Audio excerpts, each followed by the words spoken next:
Fala meu aluno, fala minha aluna, tudo bem? Aqui quem fala é o professor Augusto Quaresma. Estamos de volta para mais aulas no que diz respeito ao assunto direito administrativo, a bem da verdade, para discutir acerca do direito administrativo, no que diz respeito ao assunto atos administrativos, assunto extremamente importante e essencial para o teu concurso público, para a tua prova, beleza? Não deixe de estudar conosco todos os assuntos, os tópicos no que diz respeito a esse conjunto de aulas que nós vamos visualizar daqui para frente, e eu já vou fazer uma advertência. Se trata de um conjunto de aulas grandes, a gente vai ter uma série de aulas do que diz respeito a atos administrativos, mas que traz consigo um custo-benefício excelente para o teu concurso público. Augusto, o que você está querendo dizer no que diz respeito a isso? Te explico. Quando a gente for estudar agora de atos administrativos, dentro da nossa disciplina de Direito Administrativo, você vai ver que quando a gente terminar todas as aulas de atos administrativos, a gente vai ter vencido boa parte do teu edital de ADM.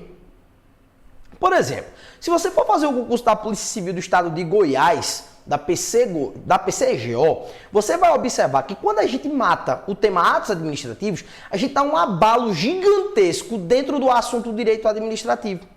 Então, um bizu para você avançar no seu edital, para você marcar o teu edital, seja na PCGO, por a banca AOCP, seja lá no concurso da Polícia Civil de Pernambuco, quando for publicado, que a gente espera que seja a banca CESP, tá? Ou outro concurso que você vai realizar no que diz respeito ao assunto direito administrativo, a disciplina de direito administrativo, ao assunto atos administrativos, você vai perceber que se trata de um assunto com custo-benefício excelente. Em que pese ser um assunto grande, porque tem muita classificação, porque tem muita característica, porque tem vários temas que estão atrelados ao estudo dos atos administrativos, mas em que pese tudo isso, se trata de um assunto que traz consigo um custo-benefício excelente, porque sempre aparece em prova. Então, concurso de agente, concurso de escrivão, sempre cai uma questãozinha lá de atos administrativos, decore se você quiser, aprenda se você preferir, mas o que você não pode é chegar sem saber na prova o assunto relacionado ao que nós vamos ver agora, atos administrativos, beleza? Então, sem mais delongas, vamos iniciar essa nossa aula, esse nosso estudo, visualizando já os principais assuntos, o que diz respeito ao conceito e a introdução deste assunto que é extremamente importante para a sua prova, no que diz respeito, reitero, a atos administrativos. Vem para cá e vamos analisar. Atos administrativos, conceito e introdução. Veja, os atos administrativos, e aqui eu vou trazer para você um conceito atualizado acerca da matéria. Trata-se de manifestação de vontade dos agentes públicos em nome do Estado. O que vem a ser um ato administrativo? Ato administrativo nada mais é do que manifestação de vontade realizada por agentes públicos que atuam em nome do Estado. Se trata de uma declaração unilateral de vontade do Estado ou de quem o represente, inferior à lei, então aqui você já sabe que o ato administrativo ele está abaixo da lei, praticado no exercício da função administrativa, olha lá que interessante, o ato administrativo ele é produzido no exercício da função administrativa, de forma típica ou de forma atípica, até porque a essa altura do campeonato você já sabe que os atos administrativos, ou melhor, que a função administrativa é exercida de forma típica pelo Poder Executivo e atipicamente pelo Poder Legislativo e pelo Poder Judiciário, que visa atender ao interesse público e sujeita a controle do Poder Judiciário, visando atender ao interesse público e sujeito ao controle do Poder Judiciário. Todos os poderes, quando no exercício da função administrativa, podem praticar atos administrativos, desde que estejam no exercício dessa função, que é a função de administrar. Então, cuidado. Essa ideia que nós vamos observar a princípio se trata do quê? Dos conceitos e da introdução ao estudo desse tema tão caro, tão importante para o seu concurso público, que é os atos administrativos, ou que são os atos administrativos. Beleza? É importante que você aprenda ao pé da letra o conceito de atos administrativos. Vou te dar um exemplo. Recentemente aconteceu e foi produzido e organizado pela banca CESP-SEBRASP o concurso da Polícia Civil do Estado do Espírito Santo para o cargo de delegado de polícia. E caiu uma questão de direito administrativo que a única coisa que te questionava era se você sabia ou não o conceito de ato administrativo. Nesta questão, você deveria mostrar conhecimento acerca do conceito de ato administrativo. Então, você não precisava nada além de responder de acordo com o conceito atualizado no que diz respeito a atos administrativos. Só isso. A única coisa que você precisava fazer era responder o conceito de ato administrativo de acordo com a doutrina mais legitimada, que é justamente esse conceito que eu estou aqui te apresentando. Se tratava de uma questão simples, mas se o aluno chega na prova, neste recorte, sem saber responder ou sem saber o que se trata de um ato administrativo, jamais ele vai conseguir responder essa questão. Em que peça é uma questão simples, é simples para aquele que visualizou de fato o assunto no que tange aos atos administrativos. Então volta para cá para a gente visualizar mais uma vez o conceito de ato administrativo. Manifestação de vontade dos agentes públicos em nome do Estado, né? O agente público atuando em nome do Estado, ele realiza uma manifestação de vontade, e essa manifestação de vontade vem a ser um ato administrativo. Em regra, né? Em regra, um ato administrativo. É possível que seja um outro tipo de ato que mais à frente nós vamos visualizar as outras possibilidades de atos da administração. Mas, a princípio, nós estamos aqui discutindo acerca dos atos administrativos. Se trata, portanto, de uma declaração unilateral de vontade do Estado, tá? Reitero, se trata de uma declaração unilateral de vontade do Estado ou de quem o represente, ou seja, é uma declaração unilateral de vontade do Estado ou de quem representa o Estado. Se trata de um ato inferior à lei, ou seja, o ato administrativo ele está abaixo da lei, praticado no exercício da função administrativa, seja de forma típica, seja de forma atípica, visando atender o interesse público e sujeito ao controle por parte do Poder Judiciário. Isso aqui nós já temos dois temas extremamente importantes para demandar antes da gente passar para o próximo slide e dar continuidade às discussões do que diz respeito a conceito e a introdução do estudo relacionado aos atos administrativos. A primeira coisa que eu preciso pontuar com você é no que diz respeito a esta produção. Esta produção, no que diz respeito ao ato administrativo, eu quero que você trate para cá, traga para cá toda a sua atenção, todo o seu foco no que diz respeito a essa matéria. Preste atenção no que eu vou pontuar agora para você, meu aluno, para você, minha aluna. Observe, o ato administrativo, como já foi aqui pontuado, ele é uma manifestação, ou melhor, uma declaração unilateral de vontade do Estado, que está abaixo da lei e que é produzido, ou seja, que é realizado no que diz respeito à atuação e ao exercício da função de administrar, que é a função administrativa do Estado. Então, a função administrativa, você já está cansado de saber que ela é realizada de forma típica pelo Poder Executivo e atipicamente pelo Poder Legislativo e pelo Poder Judiciário. Daí a questão de prova te questiona. Não é possível que o Poder Legislativo ou o Poder Judiciário produzam atos administrativos porque se trata de uma prerrogativa exclusiva do Poder Executivo. Errado. Tanto o Judiciário como o Legislativo como o Executivo podem desempenhar e podem produzir atos administrativos. A diferença é que o Poder Executivo poderá produzir atos administrativos no exercício da sua função típica, enquanto o Legislativo e o Judiciário poderão produzir atos administrativos no desempenho da sua função atípica. Mas tanto o Legislativo, como o Executivo e como o Judiciário, os três poderão produzir atos administrativos, estes de forma típica, este de forma típica, o Executivo de forma típica, Legislativo e Judiciário de forma atípica. Beleza? Mas sempre é necessário para que se produza um ato administrativo que se esteja no desempenho da função de administrar. Ou melhor, da função administrativa. Porque aí sim é possível que se seja produzido de fato um ato administrativo. Seja de forma típica, seja de forma atípica. Mas tem que estar exercendo a função administrativa. Beleza? Então, visto isso, nós já temos aqui gabarito suficiente para avançar para o nosso próximo slide, onde nós vamos estar aqui pontuando justamente sobre as possibilidades que excepcionam essa regra que aqui nós apresentamos. Vamos lá. Atenção. Os atos políticos, eles não se confundem com os atos administrativos. Eu quero que você esteja atento para essa observação. Ato político não se confunde com ato administrativo. Eu deixei muito claro para você que o ato administrativo ele é produzido pelo Poder Executivo de forma típica ou pelo Legislativo e Judiciário de forma típica, mas em todos os casos no desempenho da função administrativa. Por essa razão eu não quero e você não pode, sob nenhum aspecto, confundir ato político com ato administrativo. Então vem para cá para você não levar esse erro para sua prova. Naqueles casos, ocorre a manifestação de vontade em nome do chefe de Estado. Tá? O ato político é a manifestação de vontade em nome do chefe do Estado. Exemplo, nós temos aqui quando o presidente da República atua como chefe de Estado produzindo atos políticos. Vamos trazer aqui alguns exemplos em que o presidente da República, atuando como chefe de Estado, produz atos políticos, que não se confundem com atos administrativos. Eu vou repetir, o ato político é diferente do ato administrativo, então saiba diferenciar estes daqueles. Vou trazer aqui para vocês 3 exemplos, meu aluno, minha aluna, que dizem respeito aqui a casos em que estamos diante de atos políticos e não de atos administrativos. Vem para cá.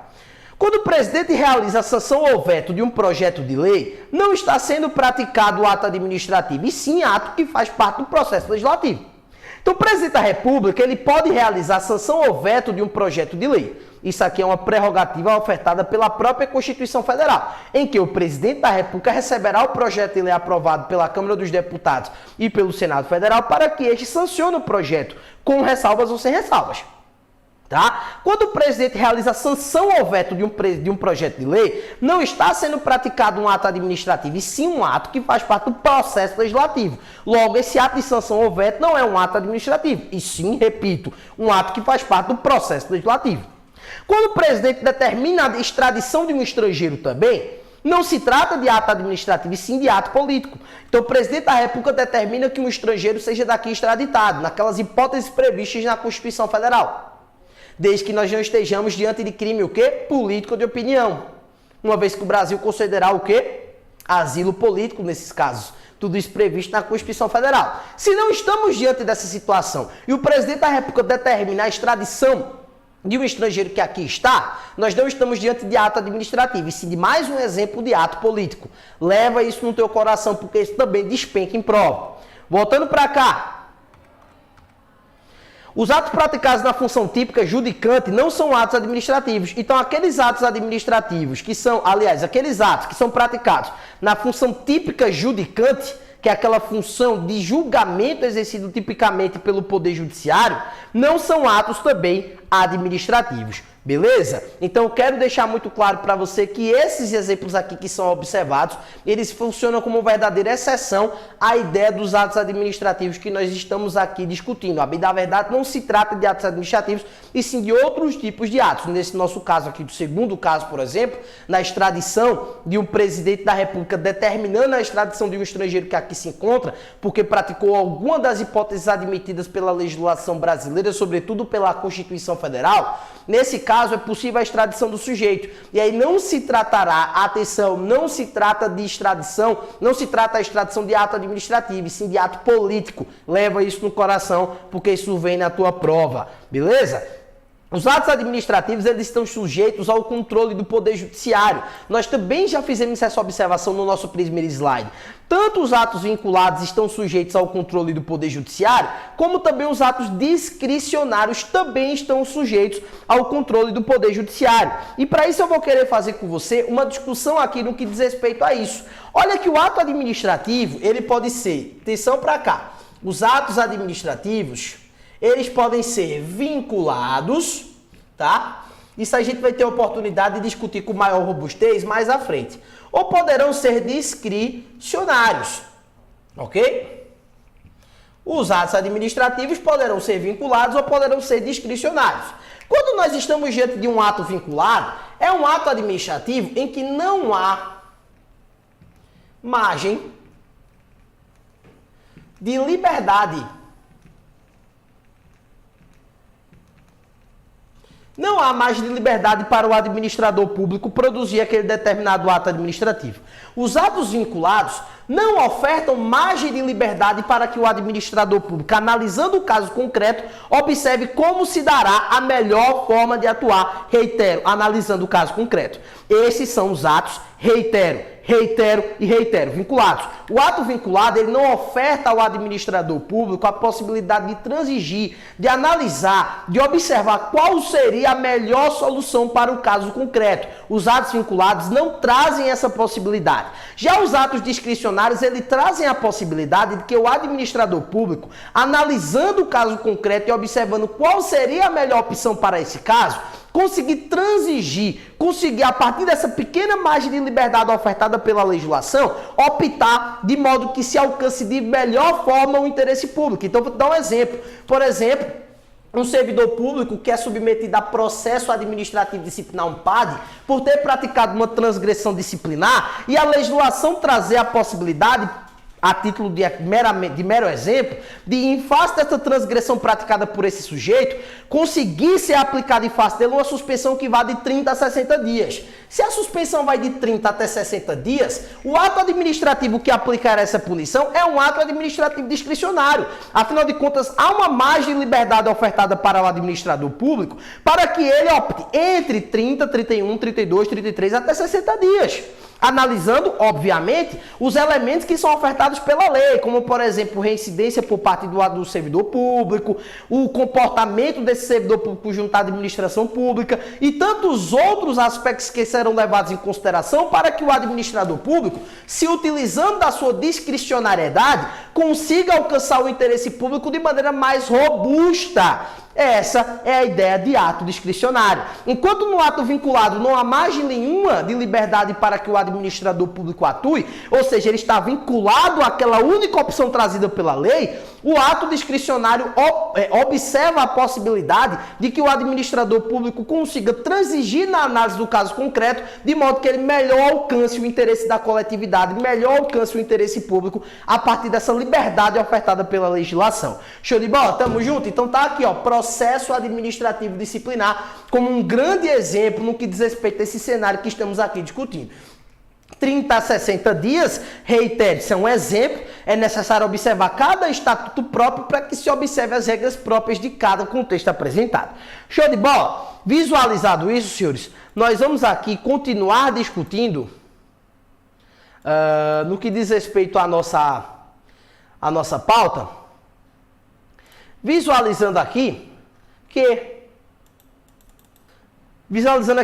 os atos administrativos estão sujeitos a controle do Poder Judiciário.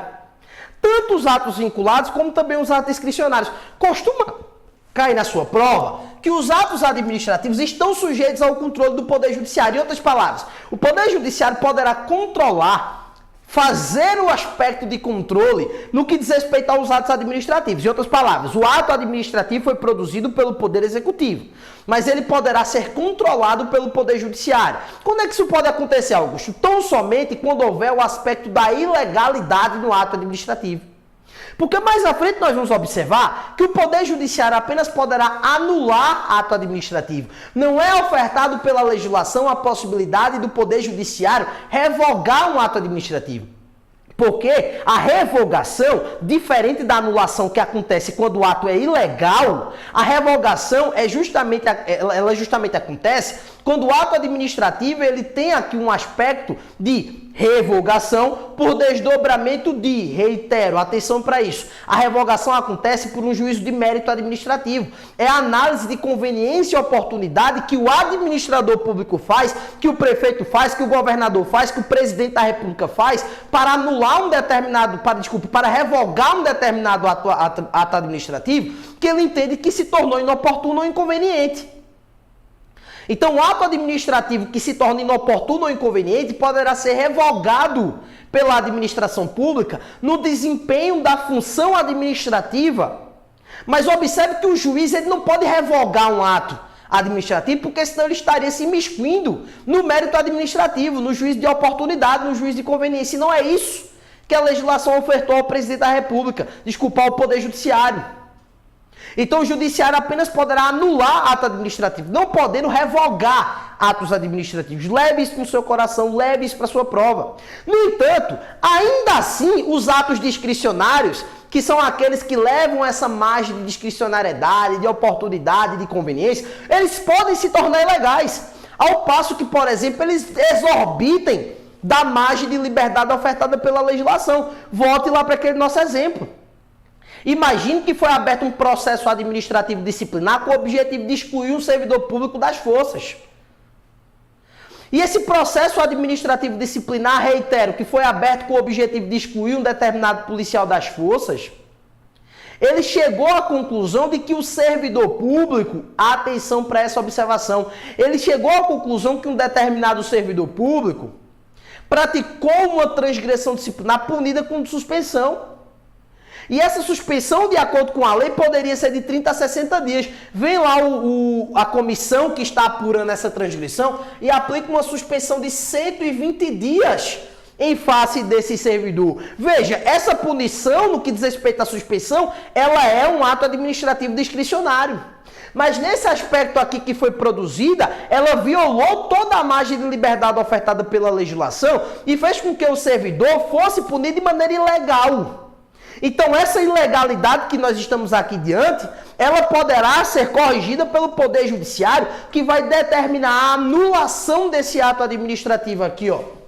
tá? Porque ele é um ato administrativo discricionário e legal. Então tem questão de prova que vai dizer que não cabe controle do Poder Judiciário em face de ato administrativo discricionário. Errado. A única coisa que o controle de fato não pode exercer no que diz respeito a esse aspecto que estamos analisando é a impossibilidade do Poder Judiciário realizar análise no que diz respeito a mérito administrativo de um ato discricionário. Não é o judiciário que vai fazer a análise de discricionariedade. Isso está incumbido ao Poder Executivo. Agora, ao passo que o Poder Executivo, no uso dessa sua margem de discricionariedade, pratica ilegalidade, será possível ao Poder Judiciário atuar para anular essa ilegalidade produzida ou até mesmo anular o ato administrativo que está revestido de ilegalidade. Show de bola? Dá pra gente avançar? Então vamos pra frente porque tem muita coisa importante pra gente analisar. Vem pra cá, ó. O Poder Judiciário não faz controle de mérito de ato administrativo. É justamente o que nós analisamos aqui. Quando se fala de mérito ou de mérito administrativo, eu quero que você tome nota. Todas as vezes que você ouvir essa palavra mérito administrativo nas aulas de direito administrativo, quer dizer oportunidade e conveniência. Oportunidade e conveniência é justamente a análise de mérito administrativo. Então, os atos administrativos que se revestem de mérito administrativo são esses atos que são discricionários, onde há um mérito administrativo para melhor se adequar ao interesse público, para melhor se adequar ao interesse da coletividade. Beleza? Então, o Poder Judiciário não pode fazer controle de mérito de ato administrativo praticado por outro poder. Ou seja, os atos discricionários, eles não vão ser submetidos a controle de mérito do Poder Judiciário, tá? Que são os atos praticados aqui pelo Poder Executivo, mas podem e devem ser submetidos a controle de legalidade, tá? O que poderá resultar na anulação de um ato administrativo discricionário que viola a legislação. Então, nesse aspecto aqui, eu quero que você observe que não é possível se fazer controle de mérito de ato administrativo. O Poder Judiciário não pode controlar o mérito do ato administrativo, mas ele pode fazer o controle da legalidade. Então, o ato administrativo que se torna ilegal poderá ser anulado pelo Poder Judiciário com base nessa violação ao princípio da legalidade. Torna-se, portanto, um ato ilegal e será anulado pelo Poder Judiciário no desempenho da sua função, tá? De controle dos atos administrativos, do exercício do controle da administração pública. Show de bola? Tamo junto? Vamos avançar, porque tem muita coisa importante ainda para a gente continuar discutindo. Veja que aqui eu vou discutir com você agora, ainda dentro do tema conceito e introdução, a diferença que existe entre ato administrativo e ato da administração. Essa questão, ela, salvo engano, foi cobrada no concurso da Polícia Militar de Alagoas. Ou foi Polícia Militar de Alagoas ou foi PC Alagoas, Polícia Civil de Alagoas. Ambas realizadas pela banca Sebrasp. O que eu quero mostrar para você é que se trata de uma questão que foi recentemente cobrada no ano de 2021. Então se trata de um assunto extremamente importante e relevante para o teu concurso público, relevante para a tua prova. Não deixa de estudar esse assunto, porque isso vai cair no teu concurso, tá? Então vem comigo para cá. Atenção. Olha o que diz essa questão pra gente, esse tema pra gente. Todo ato administrativo é ato da administração, mas nem todo ato da administração é ato administrativo. Então aqui nós estamos aprendendo desde já que todo ato administrativo, tudo isso que nós vamos estudar aqui para frente, compõe o gênero atos da administração. Então todo ato administrativo é ato da administração, mas nem todo ato da administração é ato administrativo. Na prova, no teu concurso público, é possível que caia uma questão dizendo que não existe diferença entre atos administrativos e atos da administração. Se isso cair no teu concurso, marque errado. Isso está absolutamente incorreto. Não deixe que essa questão vença você na prova. Tamo junto? Se você quer saber quais as diferenças que existem entre ato administrativo e ato da administração, clica no nosso próximo bloco, porque é lá que nós vamos explicar esse assunto. Tamo junto.